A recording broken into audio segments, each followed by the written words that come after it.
Remember that smashed, horrible, faded Dyson DC08 animal that we looked at not terribly long ago? Well, here it is, mixed with the Dyson DC08 Basic that we got to repair it. And oh, it's been a while since I've done one of these, and I forgot just how lovely they are to work on. Let's have a look at how it came out.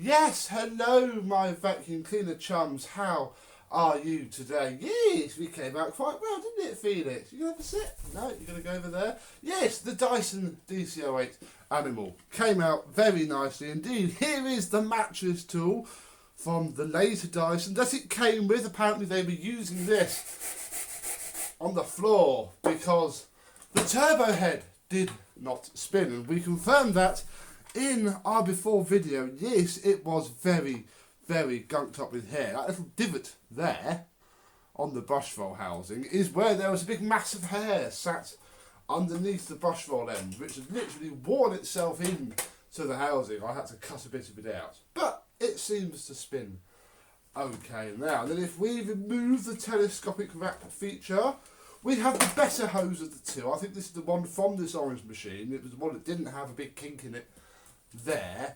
Anyway, we have all three of the small tools that came with the donor machine.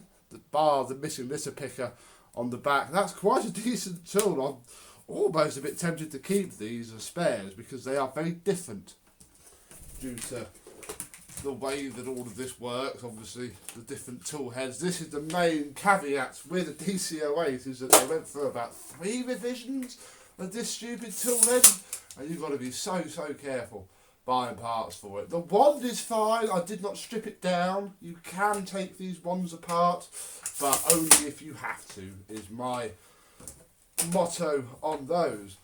And then we can come onto the machine itself if we simply take off the hose, which is lovely to be able to do. On the newer ones, you can't do that without screws.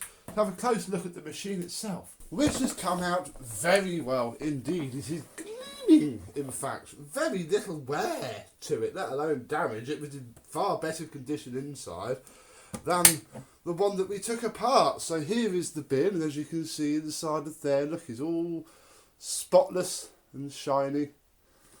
The bin came out very well. Look, you can even see that when I pushed it over the rug just to check it works, and oh, does it work very well indeed. In here we have ourselves just a brand new filter pad. Really, I'm not going any more than that. For this, under the now working filter latch, we find ourselves a brand, well, it's a wash filter. Look, you can see where I pegged it up to dry. It's got an indentation in it. Whoops. But a non-broken, although it's still, I don't know if it's faded, but it's certainly a much different colour to this part down here and this part here. So I just think that these DC08s, bless them, they're going to be one that's just going to disappear, I think, through being stored, bless them, through no fault of their own. It'd be like a Hoover turbo power. Oh, bless them. Oh, we also have, yeah, come on then. Coming down, look. No, shut up then.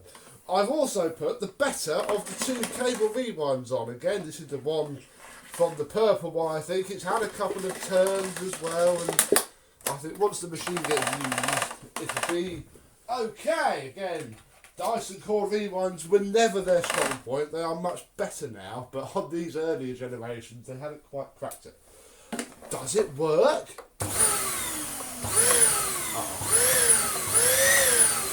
Oh. Oh no, it's moved. Oh, that worked when I tested it. The switch has moved under there, which means it's not being pushed down properly. Oh my goodness. Right, let's fix that.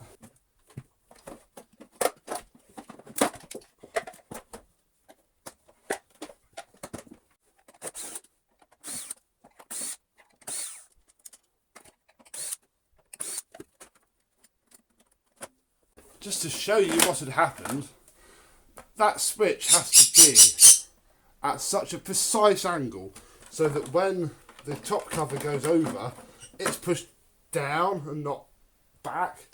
It's very hard to explain, and it's probably one of the most trickiest parts of doing a DC08, 19, 22, whatever, etc, etc.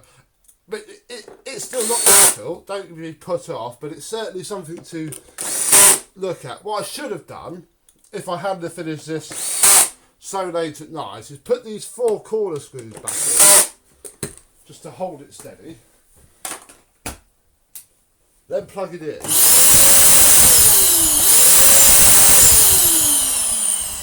And turn it on, but of course it is incredibly loud with no filtration or air ducting in place. So yeah,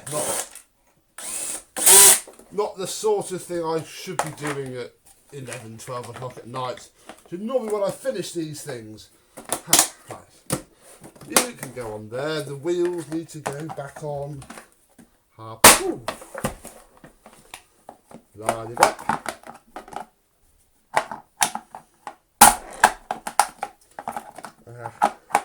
I'm such a vacuum cleaner raging fanatic, aren't I? There we go. Right. You on there, you on there. Oh. Right. See, it sounds completely different. There's the wheel start off. Oh, I know, Felix. Very good indeed. Right, that fixed, and needed to do that because straight after this video, I'm going to message the owner, telling how it's done and seeing if she wants to come and pick it up. Let's pop the hose and tools back on. And yeah, we'll see how this turbine head, one of the earlier generations of turbine head that Dyson did, second or third, see if it works any better. Oh yeah, it's spitting now.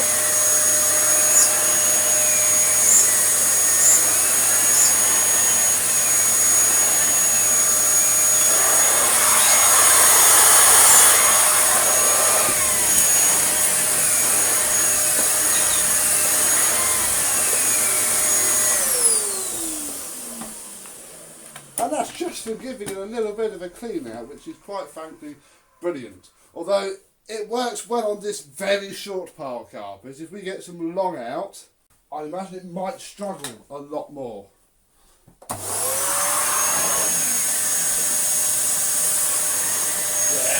it's not turning much now. It still is turning,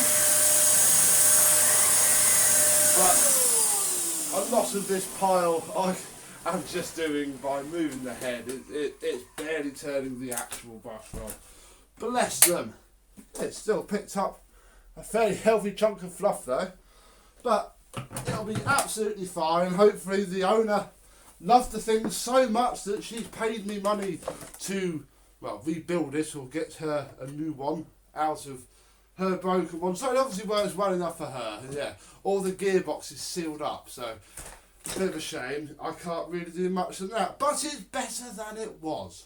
Another one done. Another older Dyson. I mean, I remember when these came out, my dad had an 08 Animal, brand new, when they were the latest thing to happen. Yeah, now, crikey, well, the certain cordless is better fraction of the, well, I wouldn't even call them a member of the community, would obviously say that this is terrible and this is rubbish, and yeah, well, it is objectively a lot worse than the modern ones, but once upon a time it was the best thing since sliced bread, for brief moments at least, in the marketing manager's wet dream. And now it's still not too bad. Its owner is going to be happy to have it back. She can have her tool with it as well, and hopefully it'll go on for many more years, and hopefully this yellow one won't go the same way as the purple one did. I still don't know if it's, you know, where they store it or if it's just bad luck that it happened. But either way, another Dyson saved. So thank you very much for watching. I hope you've enjoyed, and I, but not this Dyson, will see you soon. Bye bye.